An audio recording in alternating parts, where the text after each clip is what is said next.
guess it. I mean, you're pretty good at guessing, obviously. You have perception. I'm still wrong most of the time anyway. I'm still picking the wrong players. Like, what do you mean? I can't pick the top 10? I'm going to just pick a guy in the top 10 to finish in the top 10. I don't understand. Why don't you already have your picks? What have you been doing? You're being held hostage in your child's room right now. What else are you doing other than looking on ESPN? Dude, I didn't even get here until, what time was it? Like 6:30 something. And then I had to do the whole, eating dinner with people. And then it's my son's birthday, so he's like, "Oh, we're gonna play. Nice. We're gonna play Payday," and I'm like, "Wait, it's your son's birthday, but you're doing a podcast with us?" Yeah, I mean it's a Wednesday night, and he's 10. Like, we can't get at a bar. Yeah, well, I guess you're in the right. So I always forget. How old do you think he is? Okay, I always forget that it's 9:00 when you guys are doing the show. It's 6:00 here. Yeah, no, 6:00. I looked a lot like this, exactly. To be honest with you, just different clothes, but still very tired. Is there anything more depressing than daylight savings time on the West Coast in the fall? Like, theoretically, it's only 6 p.m. Like, this should still be productive hours, but it's pitch black. Everyone that I'm talking to on Twitter is like snuggling up in bed right now. Yeah. And I'm trying to look through. I'm like, all right, I have 3 more cases to read before I have class tomorrow. And like, I'm looking outside. It was black at like 4:30 in the afternoon. It just feels like your day ends before it starts. Yeah, daylight savings time is the work of the devil. And that's the only thing. Like, I think QAnon had it all wrong. They thought like Democrats were eating babies and pedophiling them. Wait, is pedophiling a verb?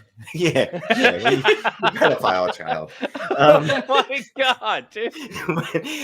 But I think the real satanic cult is like Republicans and Democrats like agreeing that like daylight savings time should be a thing. But it's 4:30 in the afternoon, and like, yeah, all I'm thinking about is like, can I have some potato soup and lay down?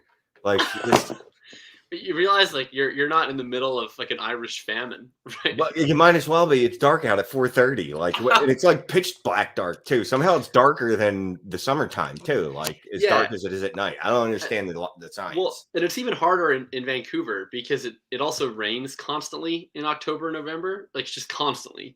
So you usually get about 2 hours each day where it's not raining, and then sometimes that doesn't happen until it's already black. And then it's like, okay, well, I stayed inside the entire day because it was raining, and then it finally stopped raining by 3 in the afternoon, and then I can go outside for half an hour, and then it's dark out, and then I guess I don't know, I'll just like sit here and think about my depression until tomorrow. Well, that's like daylight savings time is a bad thing. Obviously, everyone knows that, right? Except for whoever's in charge of like not making it a thing. They sell fucking "Don't Kill Yourself" lamps. You know what I mean? Like, that's a thing because of the season. Need one of those. They're like, I actually need one like now. Yeah. What do you think that, those light lamps when they're like, oh, because the sun helps you not want to kill yourself. They don't say it like that, but it's like, it helps with seasonal depression. Yeah. His ageism is uncalled for. My ageism.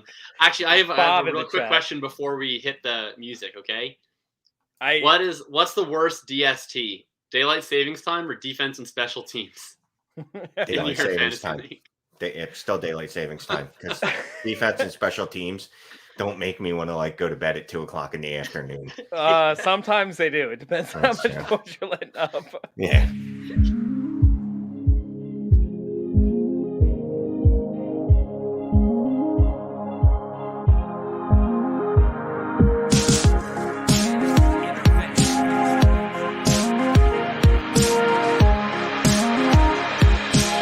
This is Fantasy Intervention.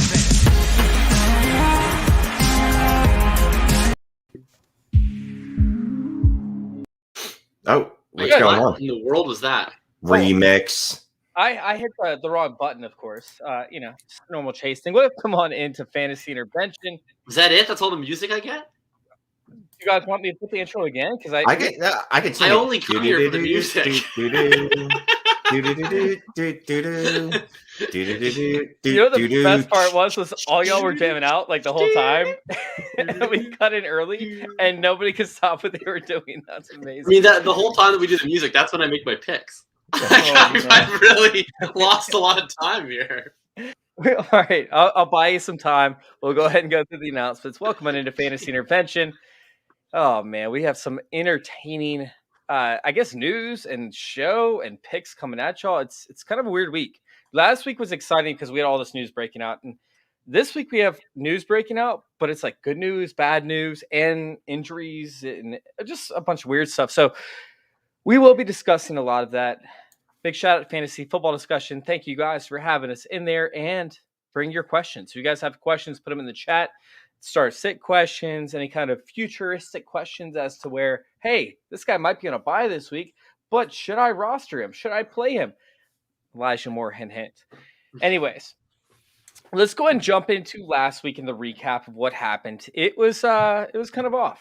If you guys actually stay tuned for the entire episode, which I know is tough, towards the tail end of the episode, we actually make picks. It's receivers and running backs outside of the top 20. Meanwhile, it's quarterbacks and tight ends outside of the top 15. Last week, we were destroyed by injuries. I can't even begin to tell you. I mean, Hill and Croft. Well, Taysom Hill didn't play, really. Croft got hurt. Mike White got hurt. Zach Moss dealt with concussion. Jordan Love looked miserable over there. It was terrible. It was brutal, but we still got some picks right. So the score from last week was myself 2. We had Shane who got 1, and then down below, you plug Jakob it away, got Shane. 2. You'll get there eventually, buddy. Jacob's now destroyed, although he does have 1 week on us. Jakob has 26. Shane has 15, and I have 13. So yeah, when do I get to take a week off the show so that I can help you guys? I'm like one of those. It's like when we're on Twitter and people are like, Robert Woods is the wide receiver 11, but he hasn't had his bye week yet. When's my bye week? You tell me. You tell me when your bye week is, because I mean, I don't know, man. You look like a ninja tonight. Are you about to go rob a bank? Because if so, no, you can take off early tonight. I was out all day. If anyone is listening from the Pacific Northwest, you understand that layering is key in the fall because it just which part of that is a what? Layering or the Pacific Northwest? Both of those.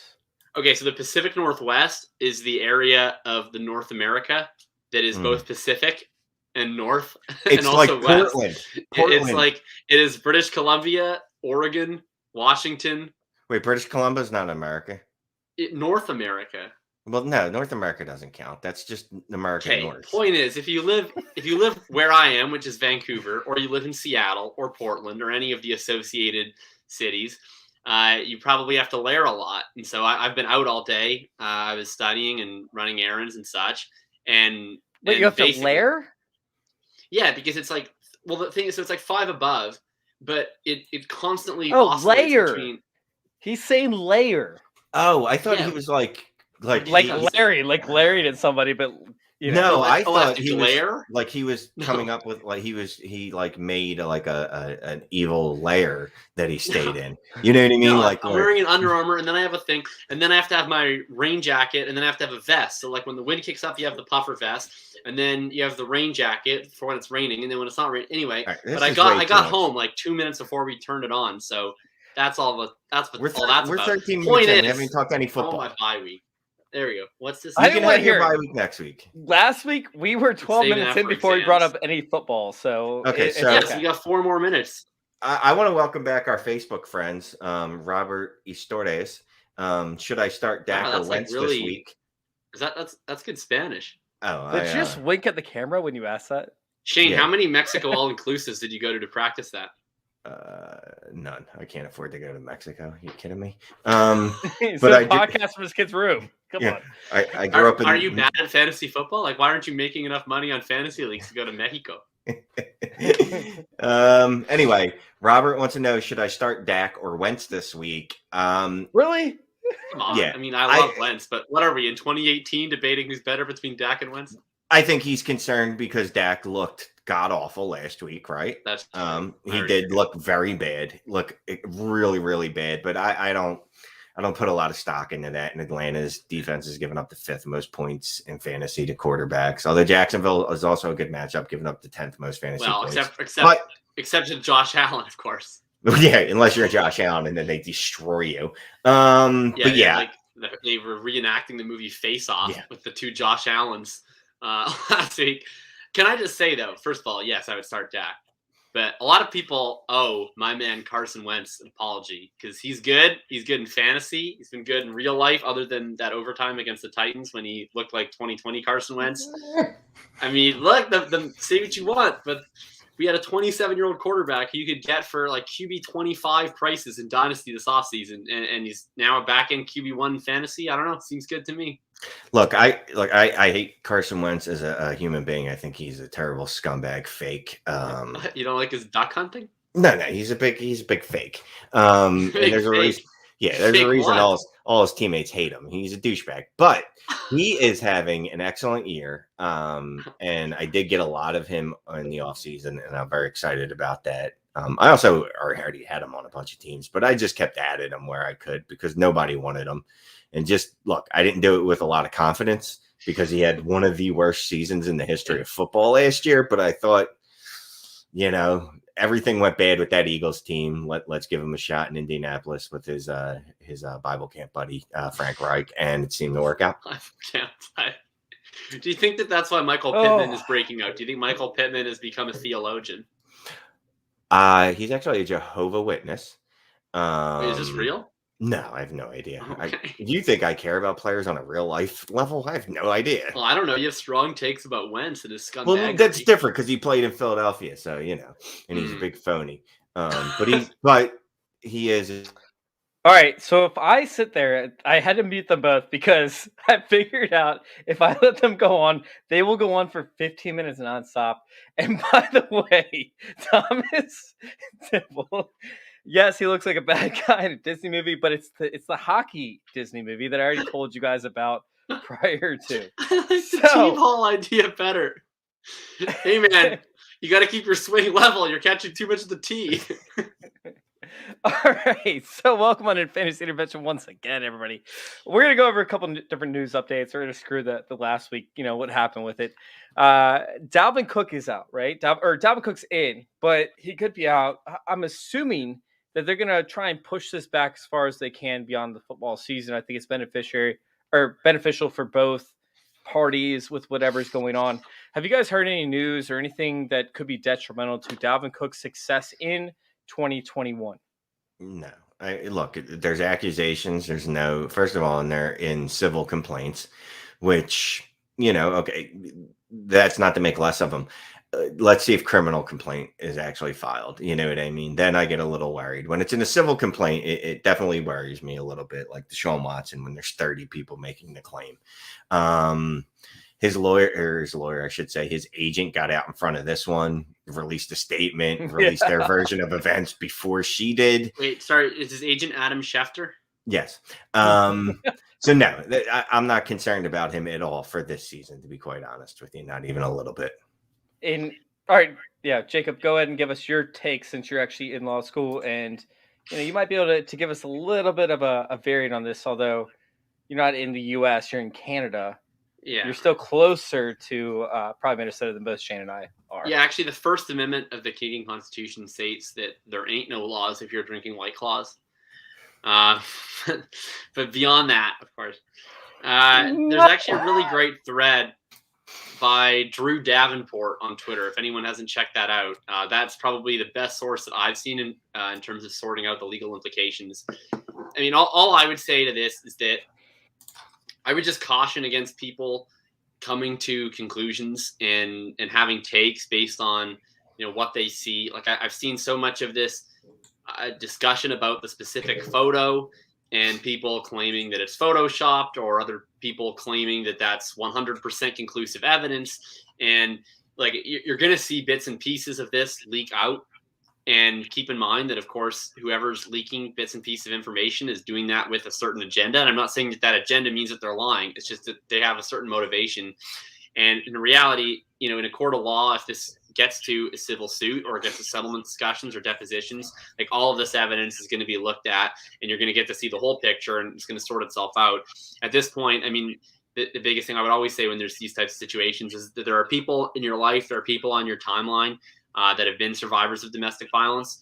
And so just, I think, be careful when you're talking about this, that, what kind of value are you adding by adding your voice to the mix on this? Like, are you just sort of blindly speculating? Or is there something that's going to be able to be helpful for fantasy managers? Because, of course, it is something that we have to deal with as fantasy managers. I fully acknowledge that. But just generally, just to make sure that you're doing it in a way that I think is fair and is sensitive, because ultimately there's far larger, more important ramifications from this case and from domestic violence everywhere, which is a prevalent problem in our society right now than specifically what ends up happening to Dalvin Cook. But yes, from a fantasy perspective, we've seen the precedent that if there's only civil actions that are pending and no criminal actions that are pending, the exempt list usually does not come out into play. So I would fully expect Dalvin Cook to be playing for the rest of the season. Did you kill that? You absolutely crushed that, man. Like, we went from joking around to you just coming through with an excellent take. Probably one of the best takes I've seen, on the timeline over this past, 24 hours or so. So, yeah, big props really to you, man. That. Yeah, it was that hit me. I love what you had to say. And honestly, like, I don't even want to ask this next question, but I think it's required for fantasy managers. Yeah, of course. Obviously, everybody's talking about, Alexander Madison. But what about Kene Nwangu? Wait, did I say that right? Mm-hmm. Close enough. Yeah, we'll go with that. It's not going to be better than. I mean, it's better than anything I would. Nwangu? Yeah, I usually go with Kene. Yeah. So Kene, if somebody like for each one of y'all, is he worth investing in? Because he's been an asset in special teams, and they're starting to get involved in the offense slowly but surely. And he was actually extremely productive, playing behind who was it last year? Breece Hall last year, who could be the number one pick, in this draft for rookie drafts. He's one of the most productive skill position players there is. I mean, he was still productive sitting behind him. It could be something similar to like an Antonio Gibson situation. I'm not saying he could be that good, but he is that electrifying. Is he worth investing in for the free agent waiver wires or for post waiver wire? In redraft? Redraft or dynasty? We'll take both takes. Dynasty, yes, because anyone that plays Dynasty knows that in week 10 of the NFL season, where running backs have gone down like, I don't know, they have COVID. You're picking anybody with a pulse. In redraft, I got to be honest with you, no, I'm not there yet because I don't think he'll get much work in. And there's guys that I think are in better opportunities than him, guys like Benjamin, who whatever, I don't really like. But Benjamin is in a situation where he's probably going to be in some type of a timeshare, and he's behind a running back with a severe history of injuries. So just if you have a deep bench, sure, but I'm guessing you don't in a redraft. No, league. It's like 17 people for most cases. Yeah, just go ahead and just ESPN lets you do that watch list thing. I've never actually used it because to me, whatever. But yeah, I mean, you can still put have them on a league on ESPN. I have charity leagues that are on ESPN, okay. I won't. It's charity. I won't shame charity leagues, but if I could, I would shame charity leagues for being on ESPN. If you could. Yeah, I think that Kene in Dynasty is absolutely someone that you should add. I already have plenty of shares of Kene in Dynasty already. I mean, he was just such a kind of intriguing prospect, right? Like he's really a black box. You don't see the production, but how can you really expect someone to have a history of production if they're playing behind probably the best running back in college football in Breece Hall? So you kind of got to give him the benefit of the doubt there. And I mean, athletically, my goodness, like 4.32 40, so 96th good. Percentile speed score, 86th percentile burst score, 85th percentile agility score. And you can see it on that kick return. So, when the Vikings drafted him, I think some people got a little too excited. I think they drafted him as a kick returner. And by the way, you see why they drafted him as a kick returner, because he's an extremely good kick returner. But hey, if something happens to Cook or Madison, Amir Abdullah has been their number 3 back the last while. And Mike Boone. And Mike Boone's in Denver. Amir Abdullah's in Carolina. So I think now, certainly, you'd probably see a few touches for Kene. And he showed everybody on that kick return what kind of playmaker you're looking at. So why wouldn't you give him 5 touches if Cook ends up missing a game? In redraft, yeah, he needs too much to happen. He probably needs 2 injuries in front of him. But in Dynasty, he's worth a look, especially in deeper leagues. Wait, you said 2 injuries in front of him, and that's assuming that Dalvin Cook obviously is healthy, right? And going to play. Yeah. If Dalvin Cook is put on the exempt list or something, which I really don't expect. Yeah, no. But if that was to happen, then then I'd probably be more interested in Kene. The issue with Kene is that Madison has been such a great fill-in for Cook when he's come in, really, because in addition to the rushing, which he's actually not really that great of a rusher, he's certainly not Dalvin Cook as a rusher. He's just caught a million passes. And Kene and Wangu has caught 8 balls in his career going back to college. So I don't really think that's his specialty. I'm not sure what they would do in that situation, but I think he's probably more of like a back-end RB2 at best. Or they could just pull off some bum off the street, right? I mean, like it could be Duke Johnson, could be their lead running back. Like he just happened to play running back, but like he's only been a kick returner for Minnesota thus far. It wouldn't stun me if Minnesota, like even if they lost both running backs, they're like, no, this guy just returns kicks. We're never giving him a carry in his life. Like that could be. That's what they did behind Brees Hall, right? So let's go on to Johnny Lee Bellard. Sorry if I butchered last name. Who are the best quarterbacks this week? Like, who are you guys looking to play? Like, is Tannehill in there? Is there somebody that you're actually targeting that might not be obvious? Well, so the thing is all the really good guys have pretty good matchups. So there's nothing wrong with, not showing that you're smarter than the room and just taking things when they're easy. Like, I'm not trying to outthink myself. The only thing I do is move off of Hurts because for some reason ESPN has him ranked in the top 10 for reasons I'm not entirely sure about. But no, I don't like that this week. Yeah. No, honestly, I'm just taking the obvious. So like the big name guys look like they're going to smash, assuming they actually come through in their matchups this week. Yeah, well, and that certainly never doesn't happen. I mean, you look at that last week and every single quarterback that we thought would smash, right? Josh Allen, Dak Prescott. You look at Patrick Mahomes. You look at those guys, and clearly, they really did what they could out there for you. I mean, I guess it's not like Jimmy Garoppolo and Matt Ryan were the best quarterbacks. If you want to, so sad. Josh Johnson was your QB1 of the week, wasn't he? I mean, I would say I want to go to the Taylor Heineke. Hey. Well, I'm not taking him as my pick. Well, I was just saying I would go to that well again. Only problem is I've done that in recent and he's had good matchups and he just hasn't smashed. Bombs. Have you ever heard of the band the Standells? No. You ever heard of the Boston Red Sox? No. Baseball team. Oh wait, that rings a bell. Yeah. So you said you're going to go back to the Taylor Heineke well, and whenever the Red Sox, whenever they win a game, there's a song by the Standells they like to play. I think that's what you might find at the bottom of the Taylor Heineke well. It's dirty water. All right, so we will dive into that for the tail of the episode. I have no idea what's happening right now. Let's get our quarterback picks out of the way. Wait. We have to discuss Odell. Yeah, so please, my king. We have to. My king, my God. Big shout out to Jamie in the chat as well. But Jamie. I want to do one more question before we hop on to Odell Beckham, and then we'll hop into our segment. But what do we do Jacobs and Drake when I have Eckler and MG3? Melvin Gordon III, for those who don't know. I played Melvin Gordon over Drake. Now I may play Drake over Claypool in the flex. Claypool's dealing with an injury. Yeah. Is he not playing? Is that in stone, or is that your professional opinion? Anytime the team says they're relieved he's not out for the season, I think you can take that to mean he's not playing this week.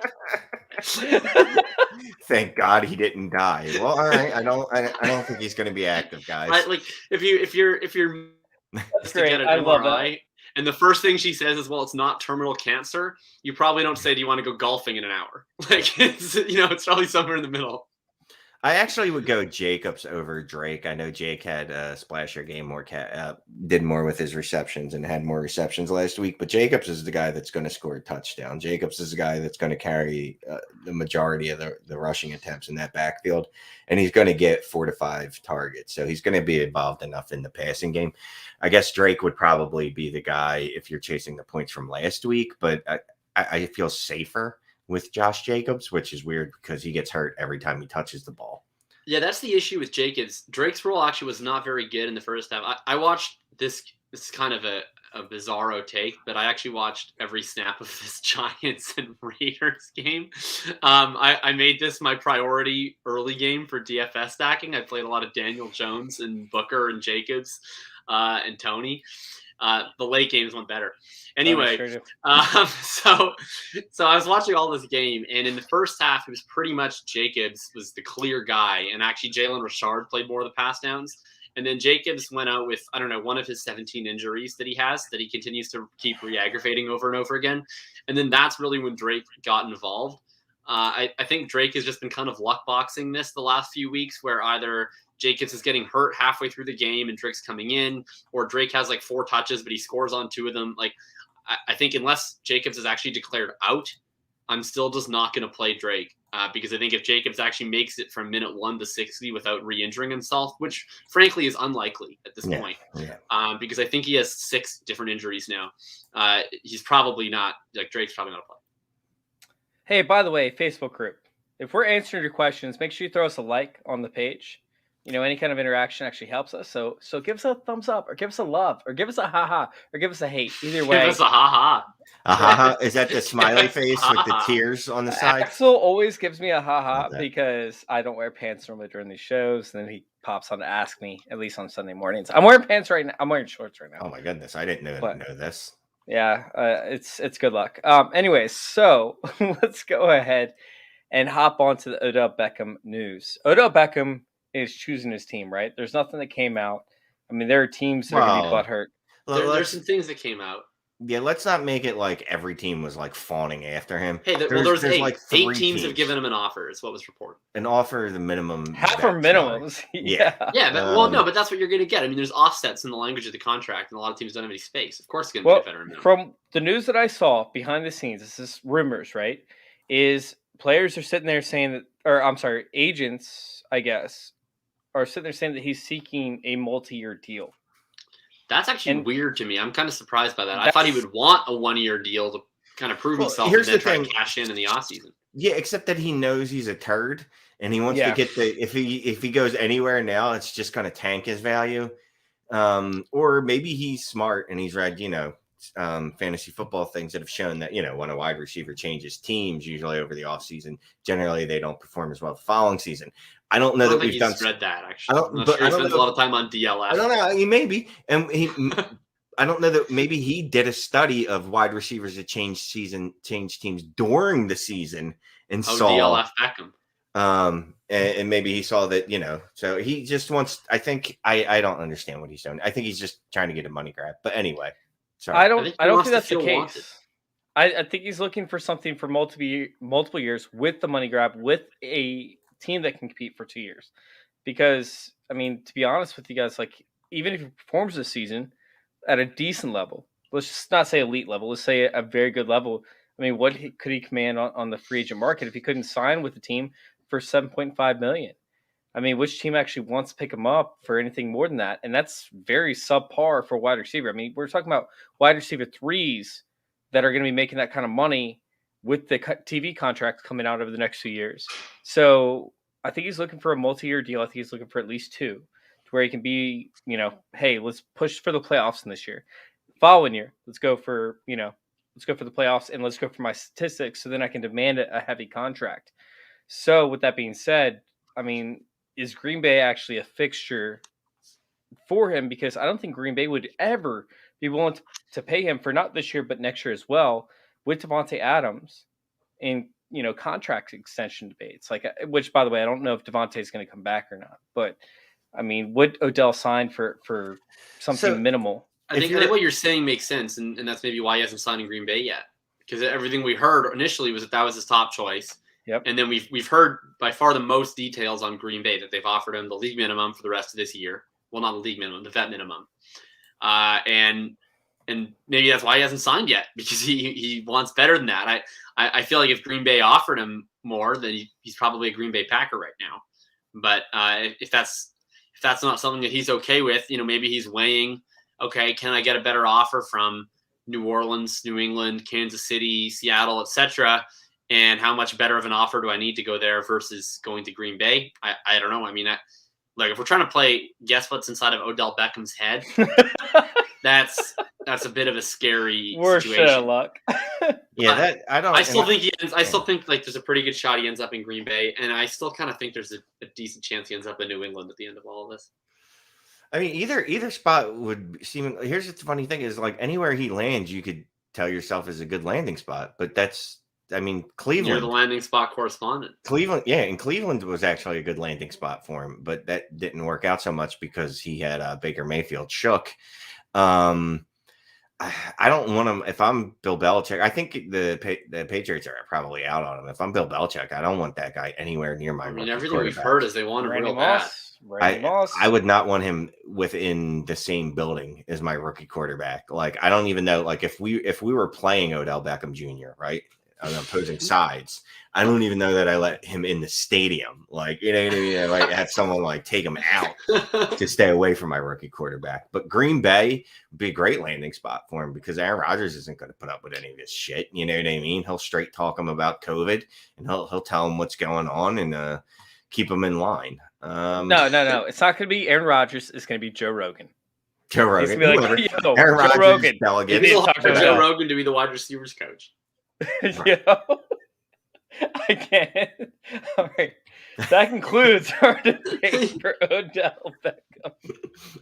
Oh, I lap that so much. Let's go ahead and hop in to our rankings. But before we do, let's go ahead. Can we please pull up the trap? Can we pull up the TNFF comment? Yes. None of the GMs are willing to lay his team on his chest. So he's sitting out till the offseason. TNFF for the win. Great one. Make sure y'all hit up TNFF. Right there, man. If y'all like, oh, that's great. That's the best of our great country. Oh my God. All right, so let's go ahead and let's hop into a few of these questions. We only got 20 minutes left, and we need to give some of our takes for this We week. got 30 minutes left, motherfucker. We have as much time as we want. Well, that's true. That's true. There's no actual. You have a big night planned? I got big plans. All right. He's got a giant bottle of water he has to drink. All right. You're sitting here in a child's room wearing a sweatshirt. Shane, what do you have? What? What are you messing with right now? It's not like a bottle. No, my charger. Oh, okay, that's boring. All right, so what? Oh wait, we already covered this question. Shane's gonna try and beat Sonic 95 tonight. That's why he wants to get an early start. Sega. Mario Kart 64. All right, pick up Mark he's got Ingram. the Sega Genesis shirt. All right, so this is for leagues that are a little bit, maybe not as competitive, right? Like, when it comes to more shallow leagues. I'm guessing this is probably a 10-teamer. We have Mark Ingram on the waiver wires, and we have Madison. Mm-hmm. Which one are you targeting this one with Alvin Kamara seeing a little bit of an injury and seeing production, or would you rather pivot and go to Madison? And I think this has to depend on your record at this point. Yeah. At least that's my opinion. Like, if you're competitive, you obviously Mark Ingram because you need to win next week. But if you're less competitive, like you're already dominating at this point, I'd lean towards Madison. What's y'all's take? If you need to start a running back this week, if you would start Mark Ingram this week, if Kamara misses, then you should pick up Ingram. If you would not be starting Ingram this week, if Kamara misses, then I would rather pick up Madison. Yeah, you guys already nailed it. There's nothing to add to that. Okay. I mean, it's just not. I could say things, but they wouldn't really add anything to the conversation. No, you're correct. Thank you very much. He's in a hurry to get to Sonic. This is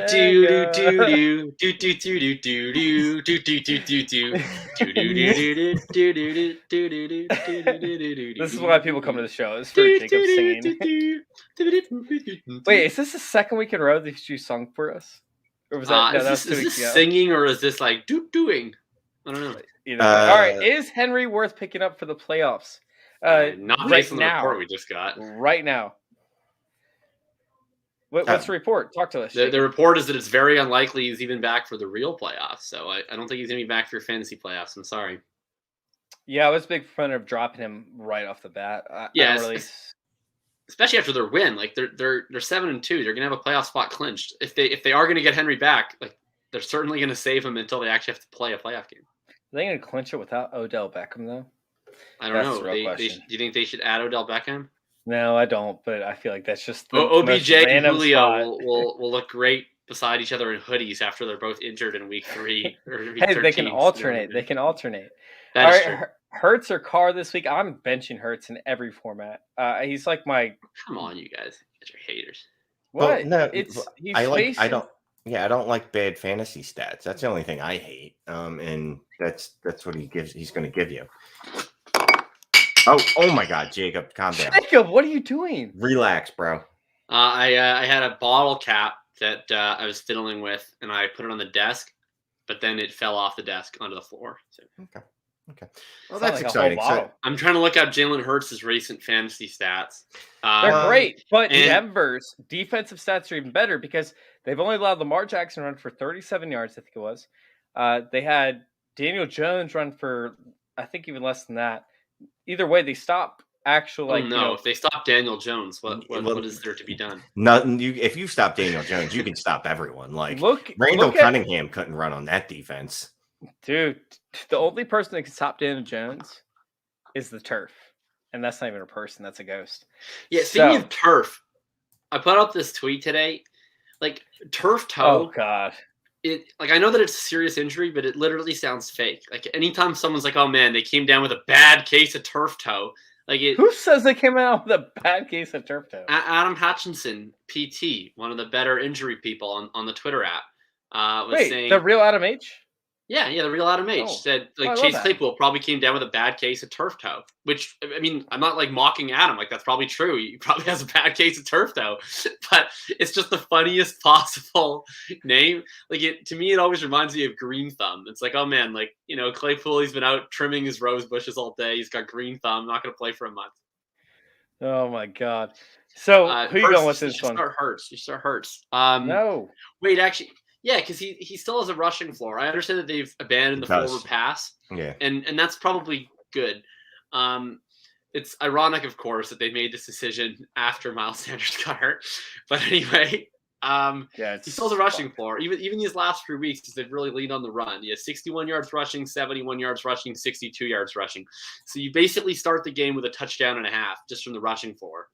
And then if you're able to get one touchdown passing, you have a massive floor. You're basically starting with 15 fantasy points at that point. So I would still go with Jalen Hurts first. So you're looking at everything. Yeah. So you have everything going positive for him. I just think, at some point someone's going to shut down the run since that's all he can do. Although he did look not terrible on a couple passes to Devonta Smith last week. How great did Devonta Smith look last week? Devonta Smith is an absolute stud. And I won't even get into what it would be like if he had a good quarterback. Doesn't matter. He's doing great with what he has. Yeah, you know what? The more I think about this, I think I'd go with Hurts too. Yeah. No. I don't care about what you're saying. Yeah, I know you're saying they shut down Lamar Jackson, whatever. They're different runners. They're very different. And Taylor runners. Heineke. What? Yeah, but Lamar Jackson is a better runner than Hurts. If they shut down Taylor Heineke. Taylor Heineke shuts himself down against any team that you not think rushing ability. It was one of his worst rushing games the entire season. Mm-hmm. Daniel Jones, 27 yards. I mean, literally shut down. Dude, Trevor Lawrence, who averaged 200 yards a game rushing. No, I'm kidding. I will grant you the Lamar one. The Lamar one is legitimate, but we also don't know if that's not just a complete fluke. No, I do think the Carr is a pretty good start because as long as you're not Jordan Love, you seem to do well against the Chiefs. The only team that they've given up over 20 points against to the quarterback position thus far this season is Derek Carr. Speaking of, is that because their pace of play is so low? I'm sorry, say that again. And what's their pace of play? Is it? It's extremely low. It's one of the slowest ones in the entire league. You just don't get very many opportunities. Yeah, they're one of those teams that really does suck the life out of a game. Because they're not very good. They run it a lot, and then they play slow.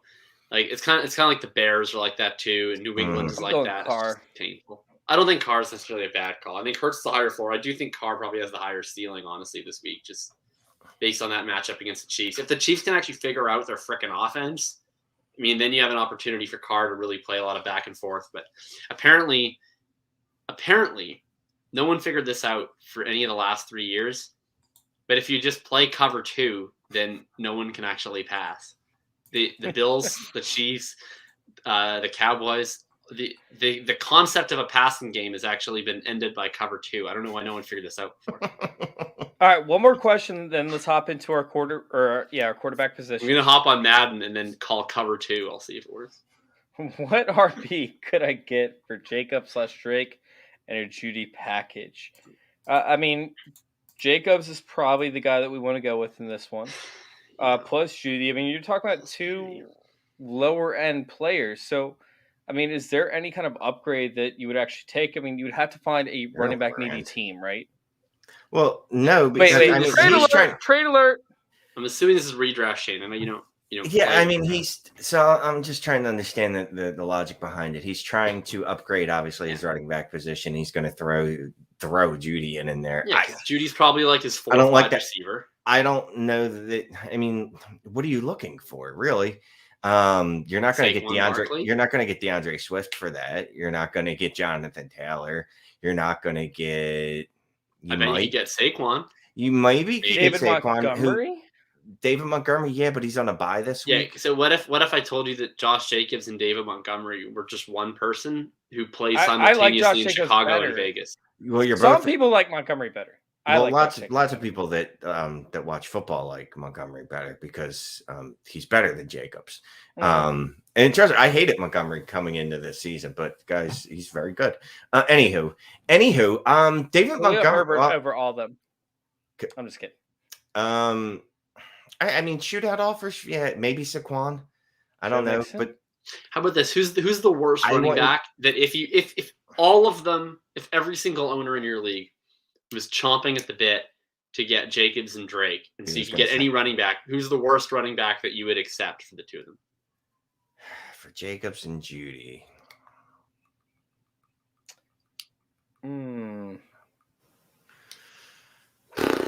Dave Montgomery. I mean, have Jacobs and Judy. The thing is like that's not enough. No, I actually wouldn't do that. That's what I'm saying. Like that's not enough. I think the one that you said. I think Joe Mixon was a pretty good one. Aaron Jones. First of all, I'm definitely take Aaron Jones. You're not going to get Aaron Jones for that, but I would shoot. Aaron Jones is Aaron Jones. Keep in mind that Chase actually is in a sexual relationship with AJ Dillon, so I probably doesn't like Aaron Jones. I love that big man, but no. The big thing is, what is it? The 2 out of the past 3 weeks, he's been inconsistent. And so people that are moving towards the playoffs have been a little bit nervous about him. Yeah. He's given you 2 below 10-point performances over the past 2 weeks. So I think Aaron Jones is probably the guy that I think that's not a bad call. Like, I mean, and I don't think you're going to get him. I don't think you're going to get him, but I think that's a good, starting point to try and pursue for the playoffs. I mean, Green Bay is going to lean on him. Here's the thing. Aaron Jones, yeah, that's a good option. And I do tend to think that they're just kind of sharing the workload until it's time to let Aaron Jones loose like they always do. We kind of go through this every year with it where it's like, oh, Aaron Jones is really losing a lot of work to nondescript running back. And then I think AJ Dillon's pretty descript. I mean, have you seen how large he is? Well, I mean, yes, his he's a large man. And he is a very big man. He's very, but and AJ, I mean, Aaron Jones is so small. Like he's a tiny little guy. Only 2'3". And his legs are smaller than mine are. Yes. Also, that backfield is like the Tennessee backfield, but if Dion Lewis was better than Derrick Henry. Well, except no, because Aaron Jones is much better than AJ Dillon. But anyway, I'm saying that. I'm saying like if they played the Tennessee backfield, but Dion Lewis was actually better than Derrick Henry. Yeah, then that's what that would be the Green Bay backfield, where it's like everyone's looking at the small guy, but actually the small guy's better. Ezekiel Elliott's another guy I might shoot my shot for. Yeah, people don't like him. You know what I mean? A lot of people just nice work if you can get it. Yeah. So I mean, shooting that tier, because anything else below that tier, it's almost not worth making that move unless Judy's just like your 6th wide receiver and you're never starting him. Then fine, make that move for, I guess, David Montgomery, but Montgomery's on a bye this week, and I hate trading for players that are on a bye because I have a feeling I'm trying to win this week, which is why I'm packaging players. All right, so let's hop into this week's waiver wire sheet. I'm sorry, this week's below the position sheet, or the higher end players. For the players that just keep trying to get there. I'm going to work my way. Eventually, if you say enough words, some of them will be correct. All right, guys, we're going to pick quarterbacks. Yeah, thank you. Quarterback outside the top outside. 15. Go ahead. finish that? To Out of the finish top as the 15. top 12. That are going to finish in the top 12. Sorry, I was looking for my sheet as I'm trying to talk, and it was not working out. I hear you, man. Talking's hard. Talking is not easy. Yeah, all right. So this is what threw me off. It's because I see we're not Taylor, that Stella, desperate, Artois. I was very confused. I was like, wait, people what call am I him Taylor looking at? Heineken, so I called him Taylor Stella Artois. I was so confused. I'm sitting here looking at the show sheet, and I'm like, Taylor. I was like, what show sheet am I looking at right now? Yeah, Like, so my quarterback is that's Taylor throwing me through the Stella loop. Artois Heineken, Taylor Carlsberg. Anyway, and my case for this is twofold. The first of the folds is that there aren't a lot of good quarterbacks this week below 15. For instance, Husker just suggested Big Ben, which is a felony to ever suggest starting Big Ben. But that's the kind of situation. No. It's just a felony if he's around a school. Yeah. All right. Anyway, point is, like, Big Ben is a consideration this week, so no holds are barred. And then the other thing is that they're going to have to drop back to pass a lot because Tampa Bay is going to beat the brakes off of them.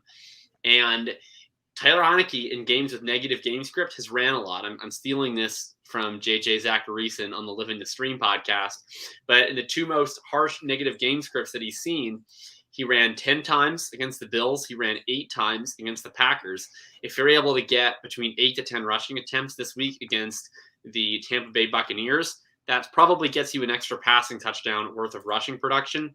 And we've also seen with the Bucs that they just force you to pass so much that even though you're probably not actually going to be that efficient against them, you're playing from behind, you're passing constantly. You can just sort of will yourself to 16 fantasy points. So I quite like Taylor Heineke and Stella Artois this week. I don't disagree with you to an extent. I mean, last year he gave you over 300 yards in the air in the wild card game. That's true. That's where the legend of Taylor Heineke began. Yeah, and then he gave you 46 yards on the ground with a touchdown as well. So he at least gave you 2 touchdowns total, which could boost him in a top 12, upside. But he has not looked good up against advantageous, situations thus far this year. He's looked terrible. I think it's 4 straight weeks of disappointing fantasy outputs. I have to fade Taylor Heineke at this point just because I'd rather not.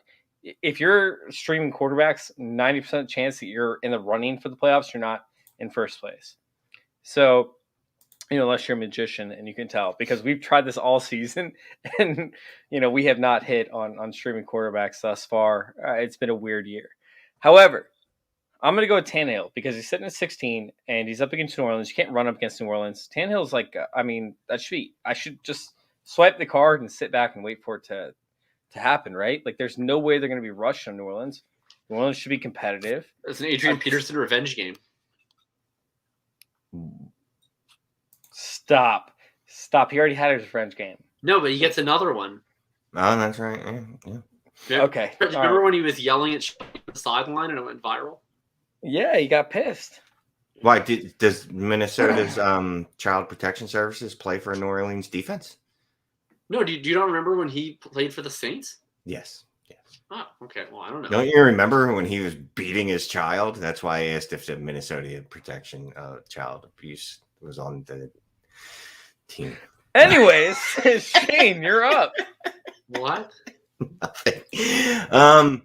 Well, first off, my suggestion is don't have any of these quarterbacks that are right outside the top 15 because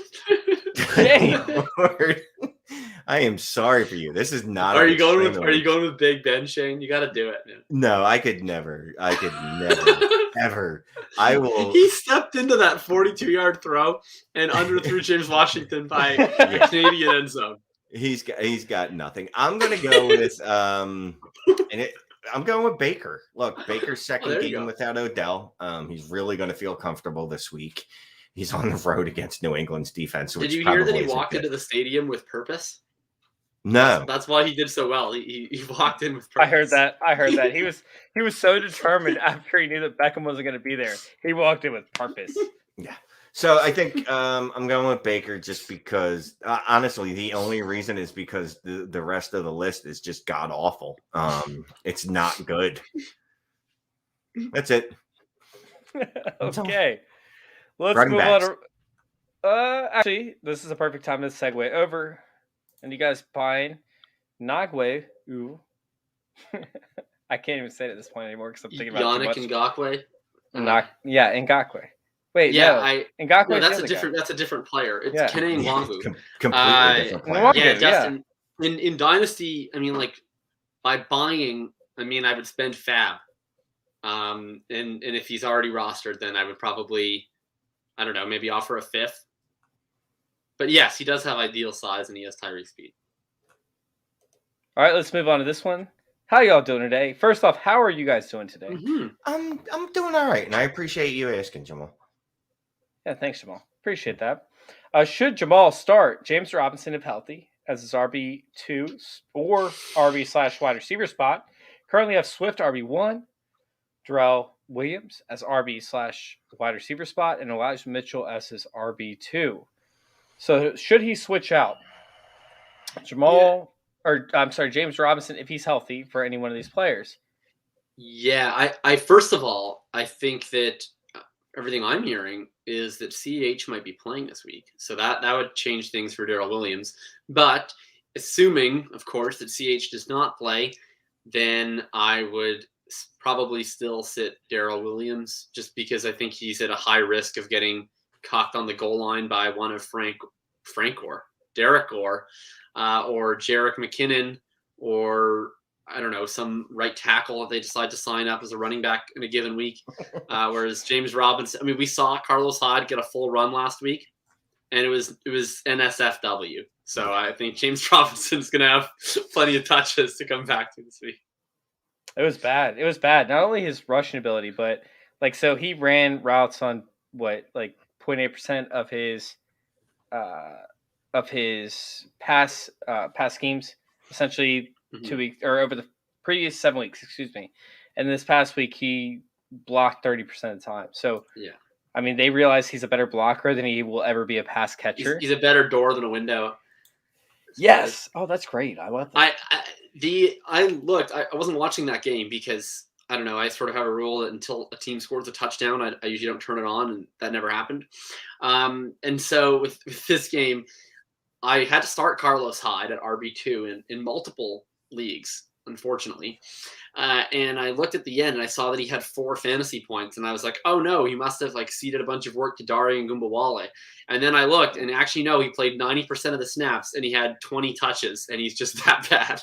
He's just terrible. Look, in James Robinson's 4 last healthy games, for the 4 games he finished, his worst game was 19.3 fantasy points. Like, of all the things Urban Meyer has gotten wrong, and it's many, many things, the only thing he got right was realizing that Carlos Hyde is absolutely washed, and that you got to give the ball to James Robinson if he's healthy. So if James Robinson games, but he got it. It did. I mean, but he's an idiot. So I mean, at least he caught on at all. He got it right. Yeah. Would you say, Shane, that you want James Robinson to heal up? Oh, because he's got no. I don't do stupid puns like that. So no. I would play James Robinson over Darrell Williams regardless. I don't know, man. I think he's a pretty quick healer. Oh my god. Yeah, James Robinson it is. His only problem, of course, is that his coach is a little bit of a heel. All right, we're gonna hop on a Jamie. He'll slot right back into your RB2 slot. That's for sure. Oh my god! One more, and then we'll hop on to the running backs. What is Elijah Mitchell worth these days? 0.023 Bitcoin. Oh, so look, I hate Elijah Mitchell. I don't know what that means, but I just gave up a 2022 first for him and Jamal Agnew because this is the world we live in. First? Yeah. Jacob, I just want to let you know we had 5 viewers just bounce out after your terrible heel puns. Just saying. Well, you'll be back, I suppose. Well, there's no reason the youngest person on the show should be coming out with the dad puns and jokes. Like, that's just fucking horrendous. Anyway, Elijah. You mean to say a 2022 first? That's what you're trying to say? That's what I said. A 2022. You said a 2022 first. Whatever. I gave up a 2022 first for Elijah Mitchell. It'll be interesting to see if last week was an aberration. If they're not going to, if they'll keep continuing to throw the ball to Elijah Mitchell, because that was the one thing that was holding him back, is that he just no targets whatsoever. Trey Sermon. I don't want to talk about Trey Sermon still. Neither does Kyle Shanahan. Yeah, Trey Sermon was inactive last week for Jeff Wilson, who didn't even play a snap. So, anywho, it's Elijah Mitchell, man. Trey Sermon. No, I can't do it. I can't do it. Yeah, I don't. I'm waiting for people. I'm waiting for Justin Jefferson to wear a free Trey Sermon shirt for his next warm-up. Speaking of, everyone saw the Justin Jefferson windmill blocking. Dude, best thing I've ever seen in my life. Dude, it's so cool. I saw it when it happened live, and I'm like, dude, that's amazing. I need to take a video of that, and I forgot. And then everybody started coming. I have one very key take on this Elijah Mitchell thing, which is that you definitely love to see the pass work that he got. However, Jermichael did get injured in the third quarter, so I wouldn't want to get too hasty projecting that work going forward. I love all y'all who have stayed for Jacob's jokes. I'm just saying I love you guys. Thank you all for coming in. TCL's here. Oh my God, thank you guys. And Thomas might still be here. Who knows? Thomas is probably tired of it. He probably was just doesn't drive here. All right, so let's go ahead and hop onto the running back position. We have J.D. McKissick for myself up against Tampa Bay. J.D. McKissick is one of the, the premier pass catching running backs of the league, and Tampa Bay is absolutely brutal up against pass catching running backs. It's something as to where, dude, when you play Tampa Bay, you do not want to play the running backs unless they catch passes, and they're giving up the volume, they're giving up the yardage, and they're giving up the ability to score. Typically, they're going to be winning. And up against Washington, that's what I expect for the most case. So Washington's going to be passing a ton like we talked about earlier. Give me J.D. McKissick. He's going to smash it against Tampa Bay. He's a perfect pass catching running back. And if y'all want to win a fantasy football championship, and if y'all want to bring home a belt, you better play J.D. McKissick this week. You got to play J.D. McKissick in this matchup. And if y'all go to fantasy... if you guys go to TrophySmack.com, and y'all use promo code CIRCLE, if you guys buy a championship trophy or a belt, yes, that's right, the title belt, and you put a ring in your cart, you will actually get that $60 ring for free if you use promo code CIRCLE. Once again, that's promo code CIRCLE. Y'all can find the link in the description of the videos, or y'all can actually go and just visit TrophySmack.com. TrophySmack.com, use promo code CIRCLE when buying a ring or a belt. When buying a trophy or a belt, you'll get the ring for free. Who you got? Which one you want? Who are you calling? I'm going to go first. I want to go James Robinson, but he didn't practice today, so I still don't know that he's going to be able to play. And please don't do another pun on T-Ball Higgins. I'm going to go way down. I'm going to reach way down 25, and I'm going to grab Javonte Williams against dead, aren't we? An Eagles defense that what's the word I'm looking for? It's not good. That's the word I'm looking for, right? Not good. Yeah.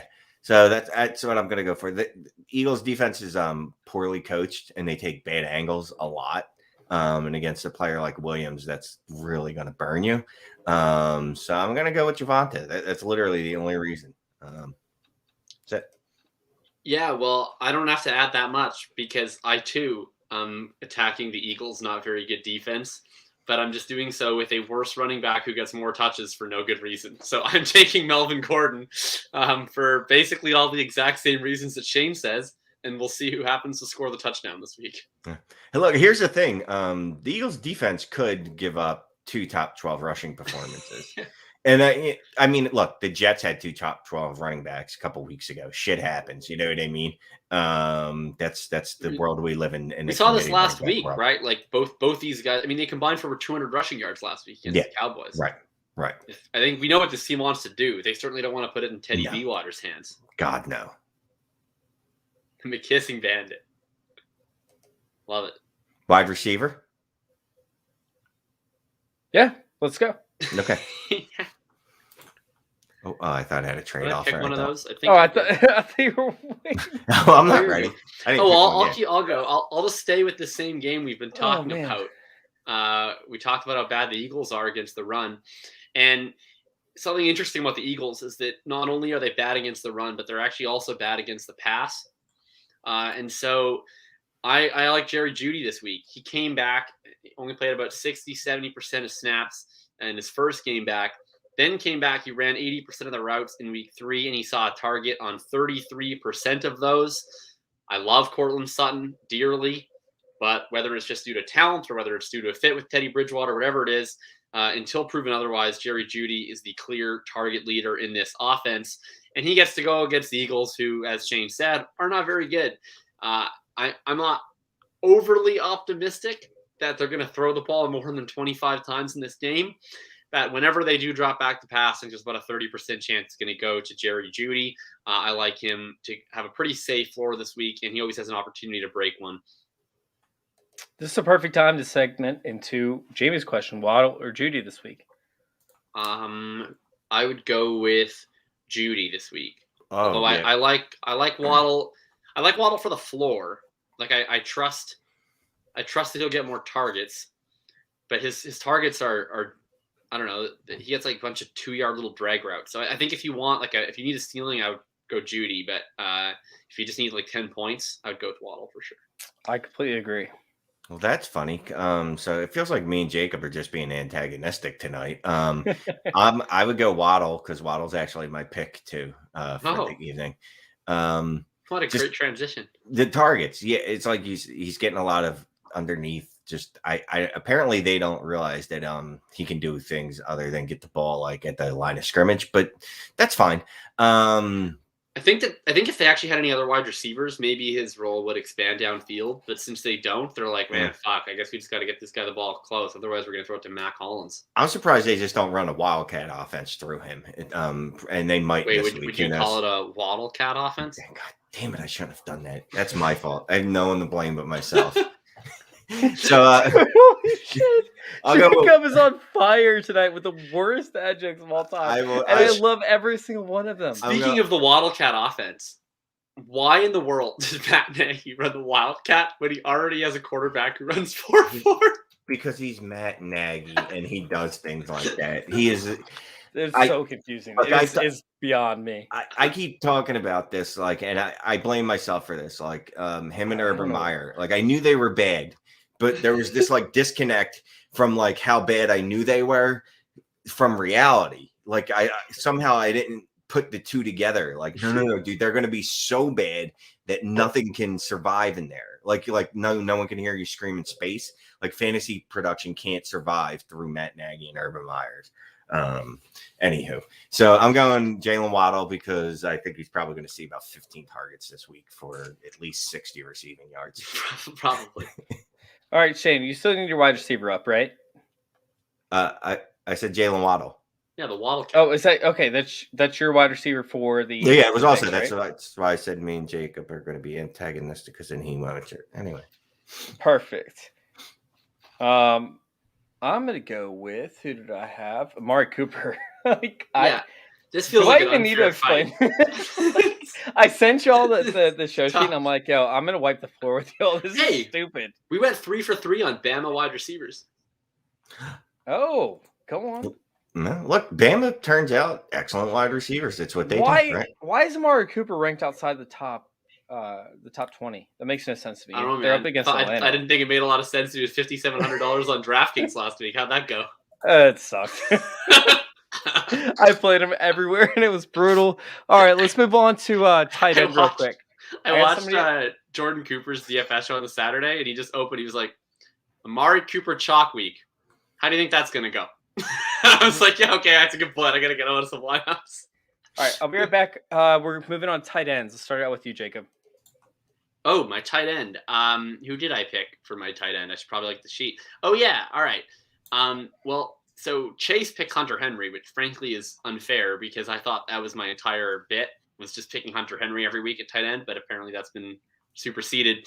Tyler Conklin is playing the Los Angeles Chargers, and the Los Angeles Chargers tend to cover very well down the field. They give you about as many intermediate receptions as you want. So I think Justin Jefferson is going to have his work cut out for him this week, but I expect Kirk Cousins to have to check down often, and I think he quite enjoys checking down if the defense allows him to. So I could easily see 8 targets for the conch shell this week in what should be a pretty fun shootout. I'm going to go with Tyler Conklin. Shane, who's your tight end this week? Oh, I'm going with Dan Arnold. Yeah. Because the guy's getting 7 targets a game. He's the leading target. He's got the leading target share in Jacksonville since he's got there. Him and the converted cornerback. I don't understand why it's happening. It's happening though. The offense runs through Dan Arnold first, then Jamal Agnew. I'm like willing to admit that I was wrong about Laviska Shenault, but he can't be this bad. Okay, so part of it, I was never that high on Laviska. But even I think he's more talented than what he's being allowed to show. Like, he's at least useful. He's more useful than Tavon Austin, right? He should be. I hope you would think. But Urban Meyer's Urban Meyer. But I'm going with Dan Arnold. I mean, the guy had, another 7 targets last week, 10 the week before, 5 the week before that, 8 before that. They love him. He's out-targeting Laviska Shenault. He's out-targeting Marvin Jones. I don't remember know when why. Marvin Jones was like a league winner at the beginning of the year, and then DJ Chark got hurt, and we never heard from him again. Yeah, I mean, DJ Chark went down, and then Urban Meyer was like, all right, you know how we're going to rectify this. I'm going to trade for Dan Arnold, and he's going to take DJ Chark. Like, the whole offense is going to run through Dan Arnold. Who do you think will score more fantasy points for the rest of their career? Dan Arnold or Sam Darnold? Oh, I'll go with Dan Arnold. Yeah. I agree. Best tweet I saw yesterday was someone said that Sam Darnold can't even complete a fracture. Yeah, I saw about 8 different people go with that tweet. Yeah. But good for them. All right. So, Shane, who'd you end up picking? Dan Arnold. Again? I'm going to keep riding Dan Arnold as long as he'll let me. And I was going to take Hunter Henry because I always do, but you came in and scooped him and then put the wrong matchup. But I took the actual matchup you said Hunter Henry versus the Chargers. They don't play the Chargers. The Vikings play the Chargers, but I took Tyler Conklin actually against the Chargers. That's okay. So that's actually who I was going to end up running out as Conklin. And then I ended up changing it over to Hunter Henry like last minute. But I mean, Hunter Henry's been on somewhat of a tear, and with the offense and the way that it's running through the tight ends as of late. Unless they landed Odell Beckham and he comes out and plays week 1, which I don't think is going to happen. I think and if he does, it's actually probably good for Hunter Henry. I think Hunter Henry is a smash play. I really don't have too much else to add to that comment. I mean, do you guys believe in Hunter Henry this week? Obviously, you were going to take him. I take Hunter Henry every single week on this show. I think I've taken him like 5 times. So I love Hunter Henry. You might have. Did I hear? I could have been on JJ's podcast. Did he say Hunter Henry has half New England's receiving touchdowns? Yeah, he catches a touchdown like weekly. Yeah, and Jacoby Myers, of course, will never catch one in his entire career. Because he sold his soul to the devil just to get into the league. So he's not getting touchdowns too. So, but yeah, no, Hunter Henry catches a lot of 2-point conversions. Though. Yes, and I love it. And I swear to God, I hope he catches like 30 2-point conversions and throws for several touchdowns throughout his career, but never catches a touchdown, because I think that would be the funnest stat of all time. But what yeah, is anyway, Twitter gonna do when he finally catches one? We're going to celebrate and then move on to something else. We have very short attention span. Hunter Henry, yeah. No, we're gonna say, hey, it's Jakob Myers season, and we're gonna literally just post that every single place we can get it, and then it'll be done. Yeah. It'll be done after today, or after the day that happens. Husker's just saying, Husker DKB is just saying Logan Thomas. I guess he's saying, if Logan plays this week, I mean, we saw what Ricky Seals-Jones did in the Logan Thomas role. Imagine what Logan Thomas could do in the Logan Thomas role. Oh, if Logan Thomas plays, actually, can I just change my pick to Washington football team tight end? Whichever one they play. We've tried. No, we're not allowed to pick actual just whole teams. Yeah, I tried last week with New Orleans Saints. I said Trevor Siemian or, Because whatever tight end they trot out there is going to have 11 targets for a 20% share, because they'll throw 50 times, and then they'll have 6 catches for 42 yards, and that's going to be a tight end 1 performance. All right, let's go ahead and get out of here. Thank you guys for coming in. Yeah. Jacob, where can we find you? You can find me on Twitter, FF_RTDB. You can find my written work at playerprofiler.com. You can find me talking about football on my other 2 podcasts, the Full Tilt Dynasty podcast on Fridays and No Free Squares on Saturdays. Chase was on there a couple of weeks ago. We did well. We talked up Michael Carter, who became the RB1 on the slate. We talked up Michael Pittman, who had a really good week that week. I think he might have been the wide receiver 1 or wide receiver 2, so that was good. Too. Yeah, but if he was 2, then the actual wide receiver 1 played in the same game, and you probably played them both, so it works out. All of that was very good. You can also find me in Drew, the DF Bean Counter. You can find me chilling in his Discord these days. Yeah, sorry, confused look. You can find. First you said you could find me inside of Drew, and I'm like, okay. Drew. I mean, look, good. I mean, I'm happy for you. No, the ball. If you sign up, you can find him inside the Bean Counter. If you sign up as a patron in the Bulletproof Discord, I have one of the analyst channels in there, so you can just like ask me questions and stuff. Mostly because I really love talking to people one-on-one, but people send me TMs on Twitter, and then it's like anytime I get them, I already waste enough time when I get on Twitter, and then I don't end up getting to all my DMs. So it's nice to have a forum to chat with folks, and so I'm in there. Point is, if you actually want to find me, there's many different options of how you can do so. I'm not sure why you would want to find me. I'll just talk about heel puns for half an hour. But if you do, that's where I'm at. Or you could just come to Vancouver and come up with some way to distract me from the fact that it's always dark, always raining, and always cold. Shane, how do you follow that? I don't know. I'm not on as many things as Jacob. I am on this show, Dynasty Trades HQ, Dynasty Trades in 5 YouTube channel. Check that out. Very high level concept. We talk about Dynasty Trades in 5 minutes every night. So check that out. Make sure you subscribe to the YouTube's Manic and Chill. We're live streaming every Monday now. Written content on DLF Fantasy Data, and if you really want me, the full me, inside you, you can join my join the Dynasty Trades HQ patron just like account. Jacob's inside of Drew. Yeah, yeah. If you really want me inside you, if you really want all of me in you, then join the Dynasty Trades HQ patron. Some images. Oh my! I thought you shouldn't be saying that from a child's bedroom. Oh my god! Speaking of not being allowed in your schools, if you want me inside you, where can we find you, Chase? Anyway, you can find Chase at FF_intervention. You can join his circle if you want to be inside of his circle. Stop! You guys can find our content over there. I'm done. Have a good night, guys.